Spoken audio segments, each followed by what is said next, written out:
नमस्कार विद्यार्थियों। राजकीय महाविद्यालय राजगढ़ चूरू द्वारा संचालित ऑनलाइन क्लासेज में आपका स्वागत है।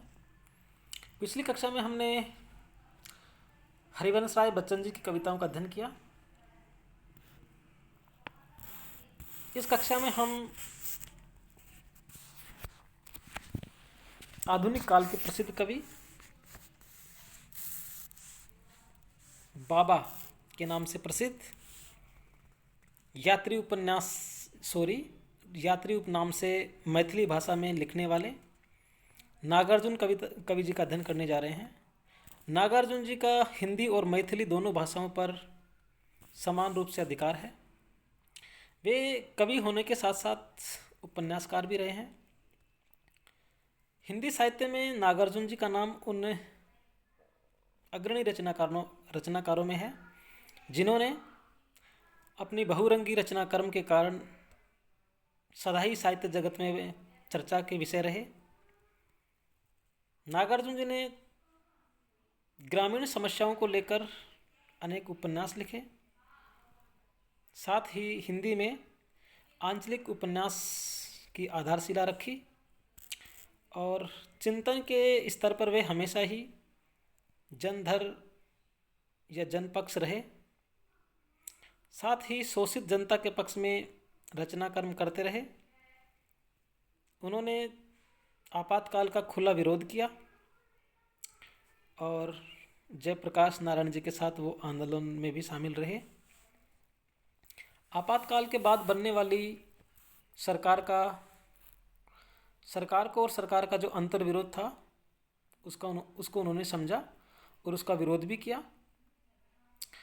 नागार्जुन जी की जो राजनीतिक दृष्टि से अगर हम बात करते हैं तो नागार्जुन जी बहुत ही सच्चे कवि हैं या सचेत कवि हैं। स्वतंत्रता के बाद हमारे देश में जो राजनीतिक अराजकता उत्पन्न हुई और उसके विभिन्न रूपों के वे प्रबल विरोधी रहे तथा उन्होंने अपने विरोधी स्वर को व्यक्त करने में कभी संकोच नहीं किया। आपातकाल में उन्होंने इंदिरा गांधी की तीखी आलोचना की और अभिधा शब्द शक्ति में कविताएं कितनी सशक्त हो सकती हैं इसका प्रमाण नागार्जुन जी की कविताएं हैं। नागार्जुन जी की प्रमुख रचनाओं को अगर हम देखते हैं तो भस्मांकुर जैसे प्रबंध काव्य भी उन्होंने लिखे, तो युगधारा, सतरंगे पंखों वाली, खिचड़ी पल्लव देखा हमने आदि उनके प्रमुख काव्य संग्रह हैं। आज हम उनकी प्रसिद्ध कविता अकाल और उसके बाद का अध्ययन करने जा रहे हैं।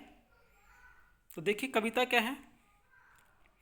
अरे कई दिनों तक चूल्हा रोया और चक्की रही उदास, और कई दिनों तक कानी कुतिया सोई उनके पास।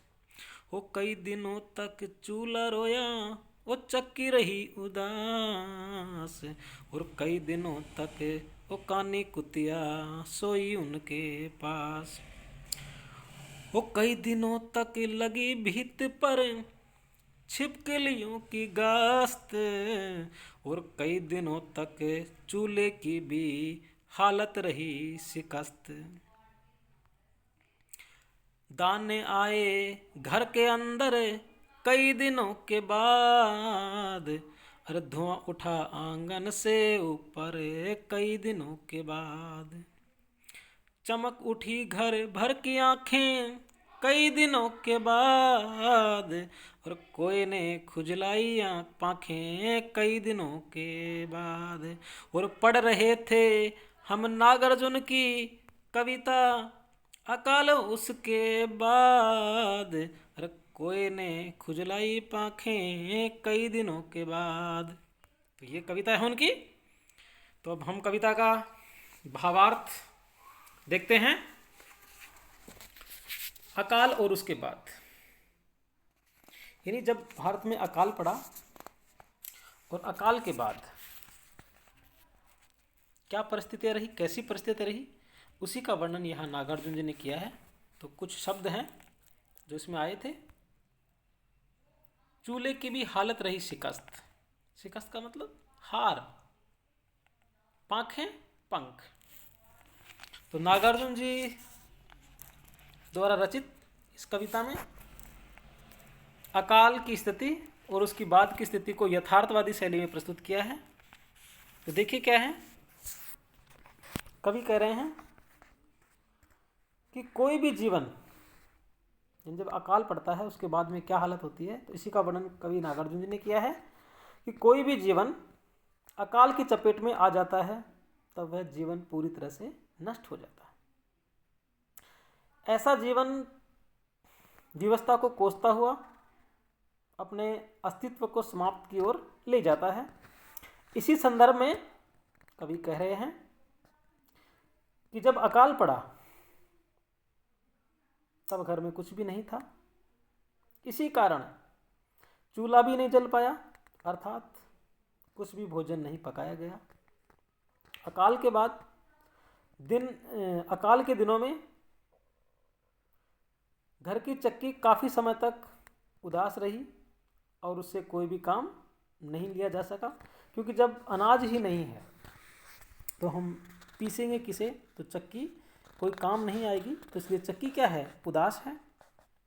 वह व्यर्थ रहकर मानो उदासीन पूर्ण जीवन बिताते रहने के कारण उपेक्षित जैसा जीवन बिता रही है, और इसी कारण जीवन की चक्की और चूल्हे को व्यर्थ जो कर दिया है। कवि कह रहे हैं कि मनुष्य तो अपने श्रम पर निर्भर रहता है, मनुष्य तो अपने श्रम पर निर्भर करता था। अगर मनुष्य ने मेहनत की तो वह पेट भर रोटी खा सकता है। लेकिन कुछ अन्य जीव ऐसे भी हैं जो मनुष्य और उसके परिश्रम पर जीवित रहते हैं, और उन्हीं जीवों में है चूहे, छिपकलियाँ। ये जीव ऐसे ही हैं जो मनुष्य और मनुष्य के परिश्रम पर निर्भर करते हैं, और उसी के सहारे ये अपना जीवन व्यतीत करते हैं। जब मनुष्य को स्वयं को ही खाने को नहीं मिल रहा है, तो मनुष्य इन छिपकलियों और चूहों को कैसे दे सकता है। तो कवि कह रहे हैं कि अकाल के कारण अनाज के अभाव में जब खाना ही नहीं बना, तो कानी कुतिया भी विवस्था से भूखी रहकर, और घर में दीवारों पर इधर उधर घूमती रहने वाली छिपकलियाँ भी भूखी रहकर अकाल के कारण उत्पन्न हुई व्यथा विवस्था को झेल रही हैं। और बेचारे चूल्हा है वह भी अन्न के अभाव में भूख से पीड़ा का अनुभव कर रहा है।